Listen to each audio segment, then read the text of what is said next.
Bila perlu kalau ada yang bisa ke rumahnya sewa mobil 3 ke rumahnya, terus siram rumahnya pakai air RT, kasih 100 juta.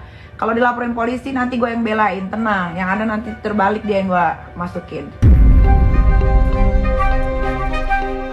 Ya pokoknya tunggu aja nanti, ya minggu-minggu ini lah kalian juga nanti akan tahu. Karena ini kan kasusnya penting, jadi prosesnya pasti jadi lebih cepat. But well, 200 deh, 200 juta well. Barang siapa yang bisa ya nyiramin ke rumahnya. Kalian sewa truk tinggi yang lagi banyak ya.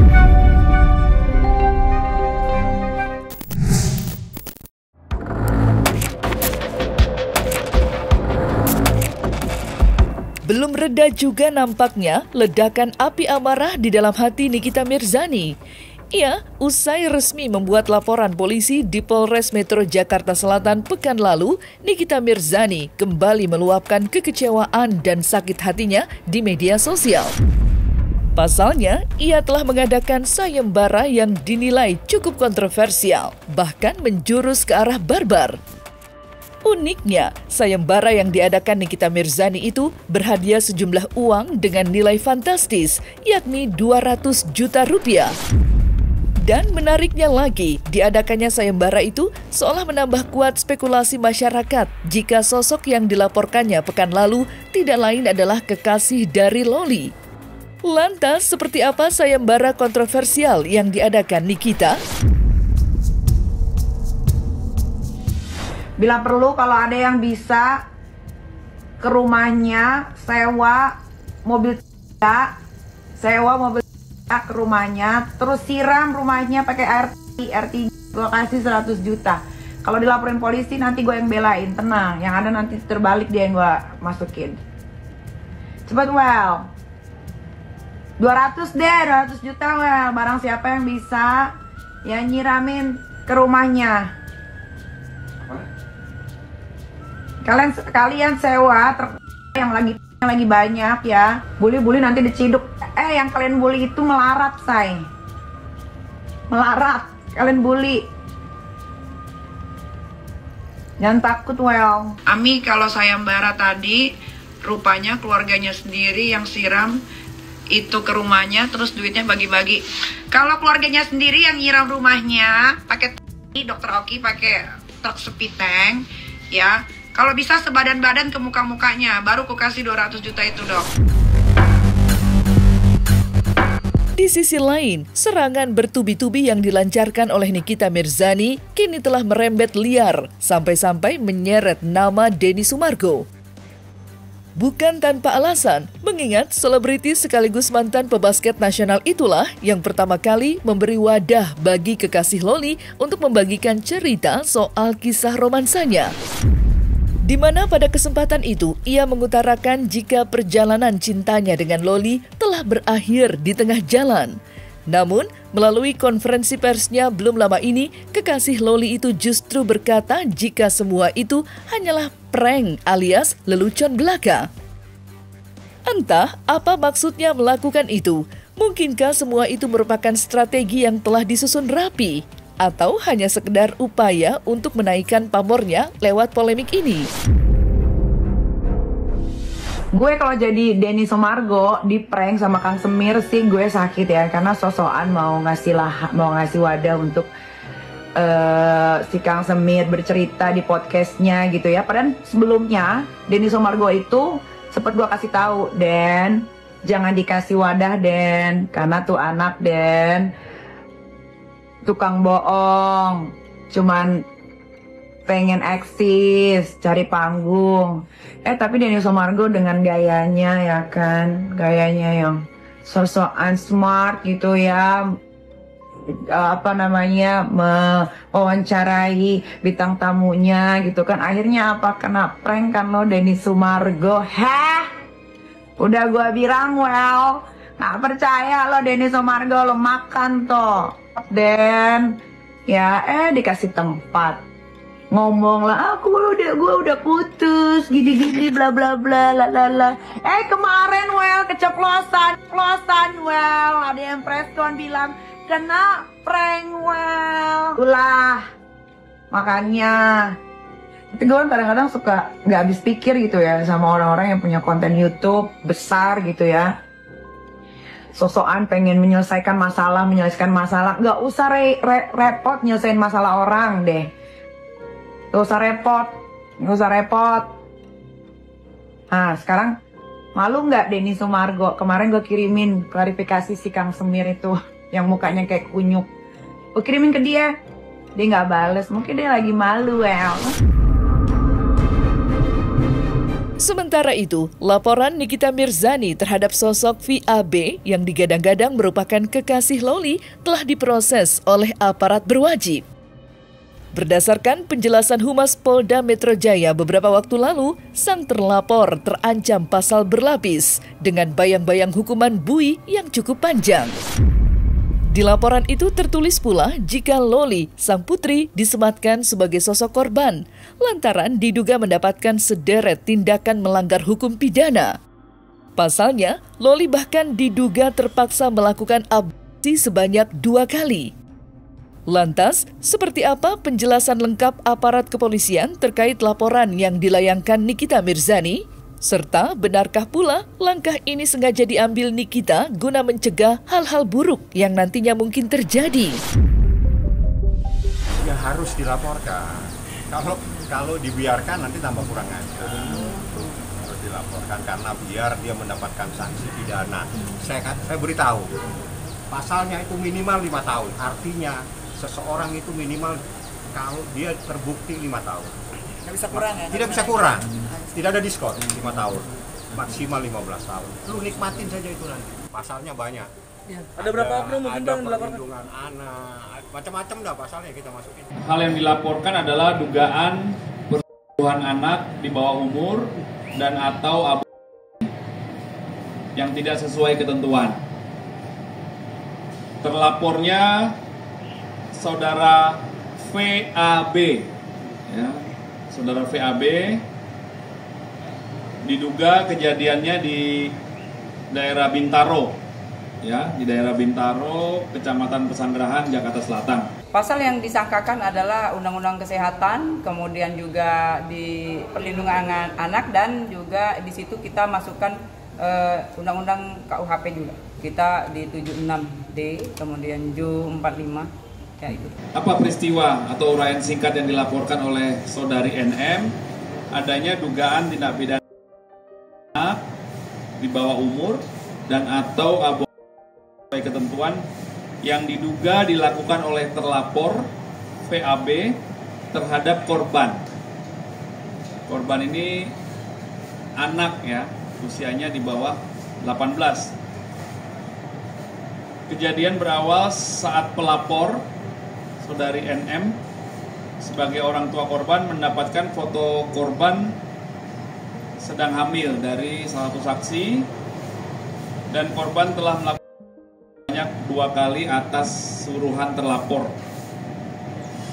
sehingga pelapor merasa dirugikan dan selanjutnya dilaporkan. Bukti-bukti ada foto, ya, kemudian ada saksi yang diajukan 3 orang. Nah, itu semua nanti dijadwalkan untuk dimintain keterangan dari penyidik. Masih dijadwalkan penyidik. Buktinya ini. Tapi ini kan bukti, jadi kalau namanya bukti kan harusnya saya serahkan di atas. Tidak boleh saya serahkan kepada teman-teman di media. Nggak ada kaitannya sama media sosial. Jadi ini nggak ada kaitannya dengan postingan. Tapi adalah sebuah perbuatan nyata. Ini peristiwa yang dilaporkan oleh pelapor. Inilah yang selanjutnya didalami oleh rekan-rekan dari Polres Metro Jakarta Selatan, ya. Didalami dalam langkah penyelidikan untuk melakukan pengambilan keterangan dari korban, saksi-saksi, cek TKP, olah TKP, nanti terlapor juga dipanggil, melihat barang bukti, untuk dilakukan pendalaman apakah peristiwa yang dilaporkan ini ada dugaan tindak pidana atau tidak. Kalau gua udah ngelapor itu pasti serius. Kalau udah serius, ya pasti maunya cepat dan sesuai sama SOP-nya. Ya pokoknya tunggu aja. nanti ya minggu-minggu inilah kalian juga nanti akan tahu. Karena ini kan kasusnya penting, jadi prosesnya pasti jadi lebih cepat. Banyak curhatannya, tapi itu kan menjadi konsumsinya penyidik ya, jadi penyelidik, jadi kita nggak mungkin bisa sampaikan ke media, apalagi terkait dengan hal-hal yang bersifat khusus seperti ini. Yang jelas, Niki membuat laporan. Siapa yang dilaporkan ada di dalam berita acara pemeriksaan tadi. Itu yang jelas Anda bisa tanya kepada penyidik, karena gini, di dalam hal-hal tertentu setiap laporan itu ada khususnya. Nah, ini terkait dengan persoalan yang bersifat khusus. Yang bersifat khusus saya tidak berani menyampaikan kecuali Anda tanya kepada penyidik yang ada di atas. Silakan tanya dengan Pak Kasat, karena ini menjadi kewenangannya mereka. Tak dapat dipungkiri, laporan yang dilayangkannya itu seolah menjadi sebuah bukti jika Nikita Mirzani memang memiliki cara tersendiri dalam menjaga buah hatinya. Meskipun di luar ia seringkali mendapatkan cap nyeleneh, caranya mencintai sang buah hati memang begitu nyata terasa. Sontak saja, banyak yang mengambil kesimpulan bahwa melalui langkah tegas yang ia ambil saat ini, Nikita ingin menyelamatkan nasib dan masa depan Loli dari tangan-tangan tak bertanggung jawab yang diduga-duga membawanya untuk menyalahi aturan serta norma-norma agama ataupun masyarakat.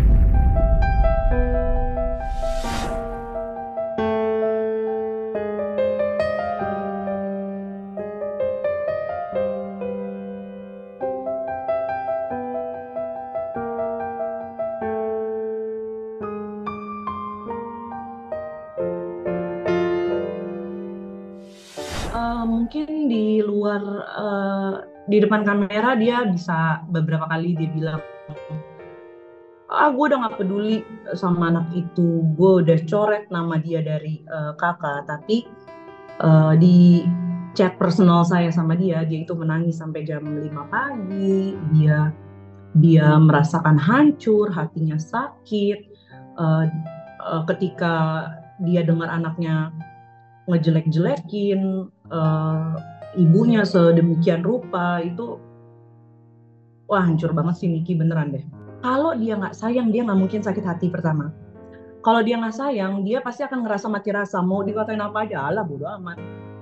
Tapi ketika dia merasa sakit, dia nggak bisa tidur, dia nggak enak makan, berarti kan ada ada deep down inside itu ada yang terluka.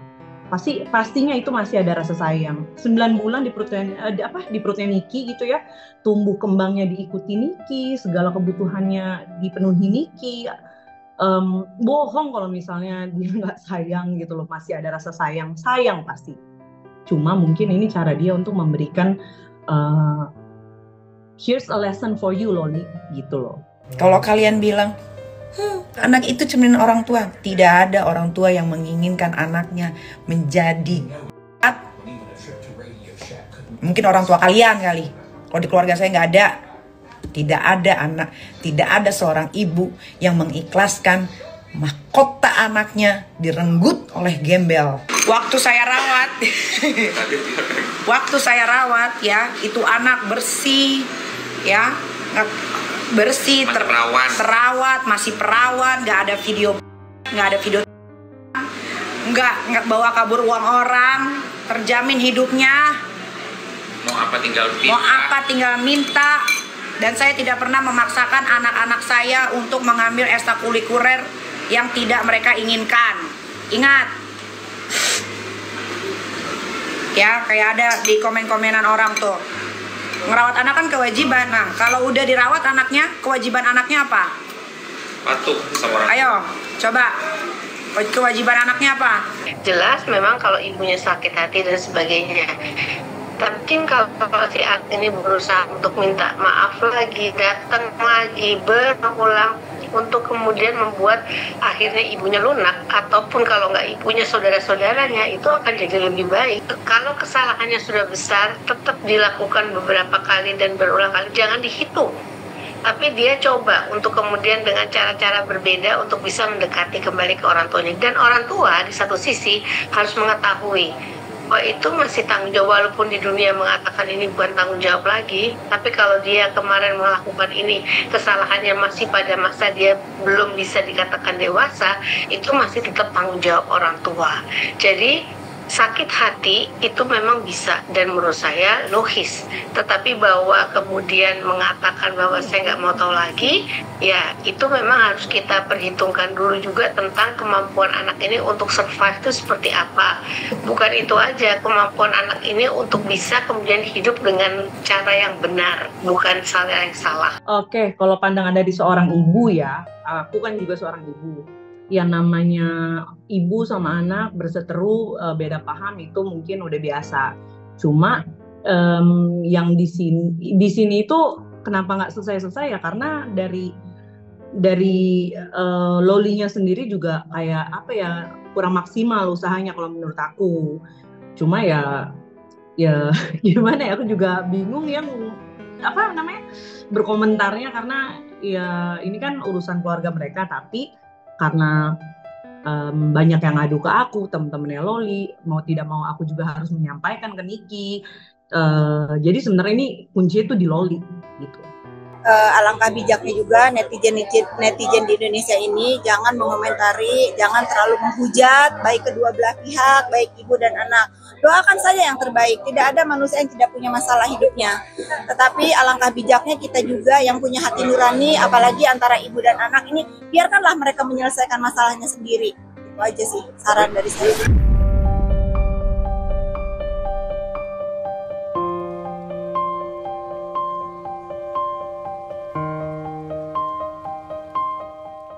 Nah, selesai sudah Cumi Lovers, saksikan terus Cumi Camp In-Depth, kabar lengkap, mendalam, dan akurat dari narasumber terpercaya. Dan jangan lupa untuk like, subscribe, dan juga share channel YouTube Cumi Cumi.